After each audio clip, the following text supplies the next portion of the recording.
or to address water supply issues, energy sources, and development. Please help us understand what your vision for the city of Fort Lauderdale is by providing one or two quantitative goals that will be necessary to achieve that vision. It's an important question, and one that's very timely. My feeling on that is that I have, I'm not the world's greatest at acronyms, but I have something that I'd like to present to the full commission as soon as I'm seated on March 17th, which is something right now, for lack of a better term, I'm calling FLAG, F-L-A-G, Fort Lauderdale All Green.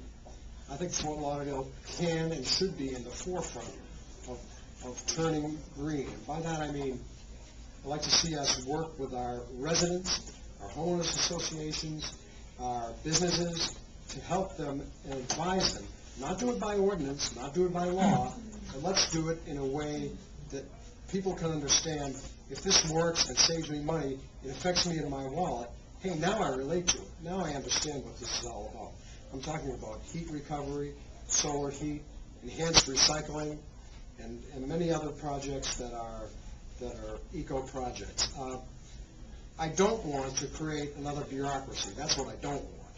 You might say, well, how is this going to be accomplished? I visualize this happening by way of an existing department where maybe we can deploy some people who are used in other places to impact this department and go out on a volunteer basis, go with their neighbors, and the neighbors will soon find out and tell other neighbors, you know what, a program is put in place. Now, all of this may not work at once, because some of this costs money, and it may not be possible for people to get into this immediately.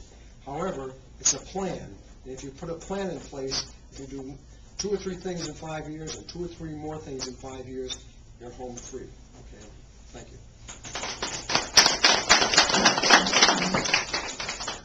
To me, the lifeblood of Fort Lauderdale is water, our waterways and our beaches. And I think it's a shame that no longer can we feel that we can jump in to our waterways like our Fort Everglades and our canals because we're worried about food. I think it's a shame, and it's an economic nightmare when people see on television that we have to close our beaches because of biological contamination. That kills us. And we've got to do more. We've got to insist that the federal government does its job to enforce upon the commercial interests that would pollute, more on boaters in terms of dumping. We've got to do whatever it takes and to find out why it is that we continue to not take care of our waterways and our beaches.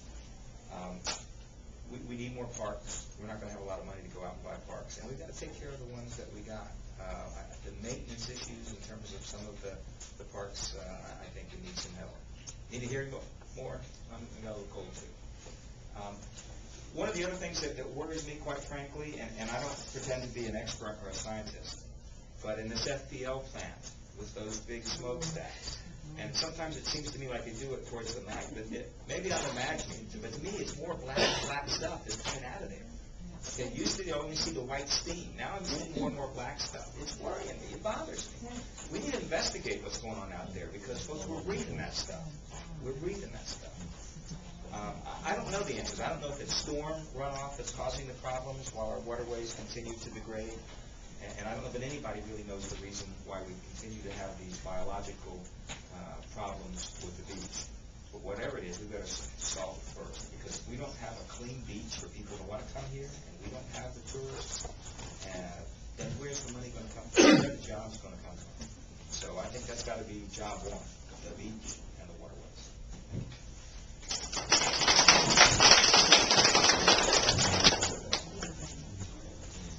I think they asked for a couple of quantitative examples. Let's talk about 2. I guess the first one would be 100%. I would like to see our city code rewritten so that 100% of new development, residential, commercial, high-rise, low-rise, was incentivized to certain LEED standards, to certain green standards. Water recycling, windows. It's not reasonable as a first step to mandate a lot of this, but what the city can do is to incentivize people to do it. and it should be incentivized to existing property owners for refits of their own. People could put in stormwater retention to water your yards. People can do wind power. There's all sorts of things. But it should be the goal of the city that all new development be as green as we can make it. We only have one environment, and we can't, as everyone up here has said, we've got to protect it. The second thing is, Fort Lauderdale operates a very large fleet of vehicles. We see all of this talk about ships and technology and ships and fuel and all of that, and it's really hard for me, I own one car, to do that. But as a city that operates a fleet of hundreds of vehicles, it makes it easier for us to make some of those changes. And it would be nice to be living in a city that thought enough about the environment and the air that I breathe that they took those steps to maybe buy vehicles that were running on more environmentally friendly products, biodiesels, the natural gas, all of these different things. But I think these are two areas where the city could make a significant difference, and not just in the quality of our lives, but to demonstrate to the people of the city that they care about the environment in which we all live.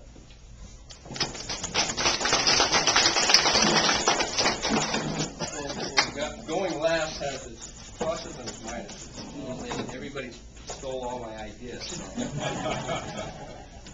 So I think what I'll concentrate on is the obvious.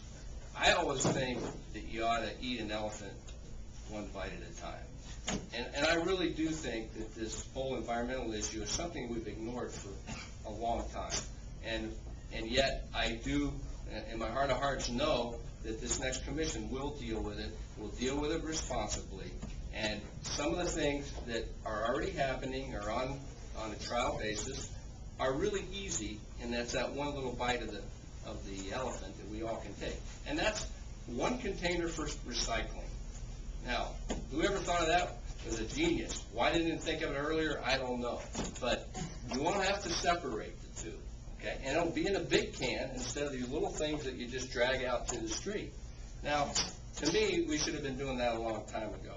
But that's the kind of thing that right-minded people who sit down and think it through and use their common sense can come up with. Another thing that I think ought to be a goal here is how do we save money by doing it green?